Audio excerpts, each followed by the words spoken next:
प्यारे बच्चों, आज हम इस टॉपिक में प्रेशर के बारे में जानने की कोशिश करेंगे। आपने ये कभी कभार मुशाहिदा किया होगा कि जब स्ट्रांग विंड्स, जब तेज़ हवा चलता है, उससे हमारे बिल्डिंग्स के रूफ टॉप्स उड़ जाते हैं। यहाँ जब साइक्लोन्स या विंड्स, ये रोटेटिंग विंड्स, साइक्लोन्स, चकराता हुआ हवा चलता है, उससे भी रूफ टॉप्स और जो ट्रीज़ होते हैं वो अपरूट हो जाते हैं।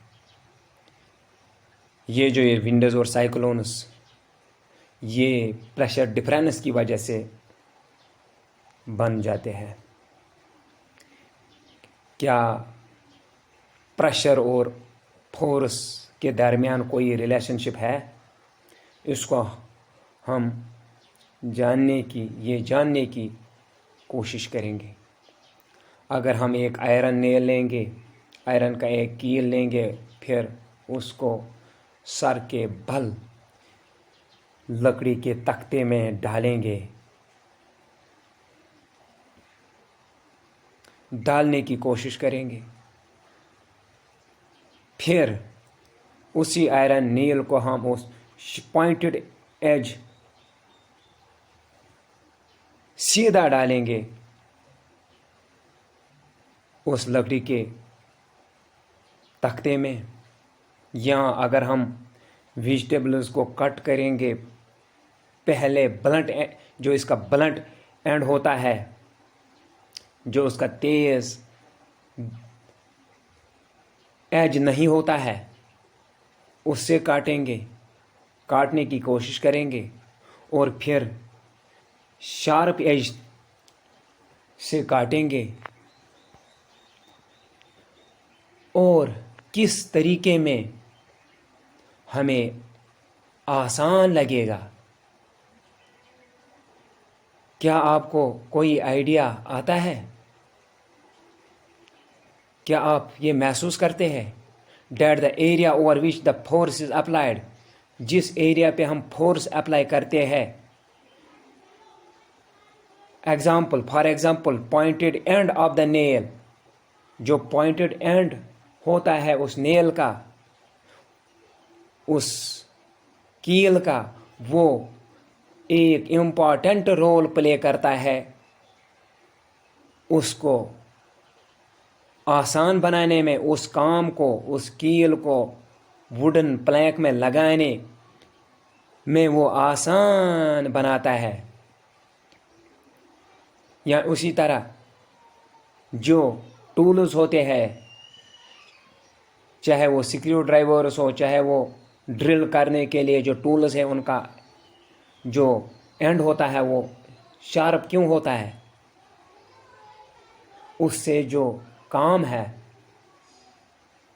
उससे जो टास्क हम करते हैं, वो आसान हो जाता है। The force acting on a unit area, कितना फोर्स पड़ जाता है एक एरिया पे, एक यूनिट एरिया पे। एक unit area of the surface, कितना फोर्स पड़ जाता है एक यूनिट एरिया ऑफ सरफेस, उसको हम प्रेशर कहते हैं। और ये प्रेशर है, it is equal to force over area on which it acts. Pressure is equal to the force over area on which it acts. और इस रिलेशनशिप में, इस एक्सप्रेशन में हमें ये क्लियरली दिखाई देता है कि ये जो प्रेशर है, it is directly proportional to the force. जितना फोर्स पड़ेगा किसी चीज़ पे, उतना उस पर प्रेशर भी पड़ जाएगा। जितना हम फोर्स इंक्रीज करेंगे, उतना प्रेशर भी इंक्रीज होगा। मगर ये जो एरिया है, इट इज़ इनवर्सली प्रोपोर्शनल। और जितना हम एरिया को डिक्रीज़ करेंगे उतना प्रेशर बढ़ जाएगा, जितना हम एरिया को इंक्रीज़ करेंगे उतना प्रेशर भी कम हो जाएगा। इससे हमें ये क्लियरली दिखाई देता है, क्लियरली पता चलता है कि जब हम अपने स्कूल बैग्स को अपने बैग पे उठाते हैं, उनके अगर वो जो उनके स्ट्रैप है, अगर वो उनका एरिया ज़्यादा हो, उसका बोझ हमारे कंधों पे कम पड़ जाएगा। उसी तरह जो पोर्टर होते हैं, जो हैवी लोड उठाते हैं अपने सरों पे, वो राउंडेड क्लोथ्स अपने सर पे रखते हैं, जिससे उसका जो contact area between the load and sir वो इंक्रीज़ हो जाता है, उतना प्रेशर डिक्रीज़ हो जाता है, उतना उनको वो काम आसान लगता है। इसीलिए the area of the pointed end of the nail is much smaller. जो ये पॉइंटेड एंड है इस नेल का, वो स्मॉलर है than that of it is head, जितना उसका हेड है। द सेम फोर्स, उतना ही प्रेशर जो है, उतना ही फोर्स जो है प्रोड्यूसेस प्रेशर, वो इतना प्रेशर पैदा कर जाता है, उतना सफिशिएंट प्रेशर, उतना काफ़ी प्रेशर पैदा कर जाता है to push the pointed end of the nail into the wooden plank. उससे जो ये प्लैंक होता है, वुडन प्लैंक जो होता है, वो उसमें वो नेल जो है उसका वो पॉइंटेड एंड उसमें चला जाता है, घुस जाता है। क्या ये जो लिक्विड्स है, क्या वो भी प्रेशर पैदा करते हैं? उसके लिए हम कुछ एक्टिविटीज़ करेंगे। अगर हम एक बोतल या एक कॉलम लेंगे, एक ट्यूब लेंगे रबर का, प्लास्टिक का, उसका जो बॉटम है उस पे हम बांधेंगे एक प्लास्टिक शीट को, फिर उसमें पानी डालेंगे,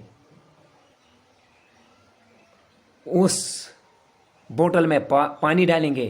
क्या वो जो प्लास्टिक जो कवरिंग है, प्लास्टिक या रबर जो शीट है, अगर हम इसको वो बैलून से बांधेंगे, उसका जो बॉटम है बैलून से कवर करेंगे, फिर पानी डालेंगे, क्या वो बैलून बल्ज होगा? और जितना हम उसमें पानी डालेंगे उतना वो बैलून और बल्ज हो जाएगा। उससे हमें ये क्लियरली पता चलता है जो ये लिक्विड्स है वो प्रेशर एक्सर्ट करते हैं, इसीलिए वो जो रबर कवरिंग है बॉटम पे वो बल्ज हो गई है। उससे हमें ये पता चलता है जो ये लिक्विड है ये प्रेशर एक्सर्ट करता है, और जितना हाइट होगी उस वाटर कॉलम का उतना वो जो बल्ज होगा वो बढ़ जाएगा।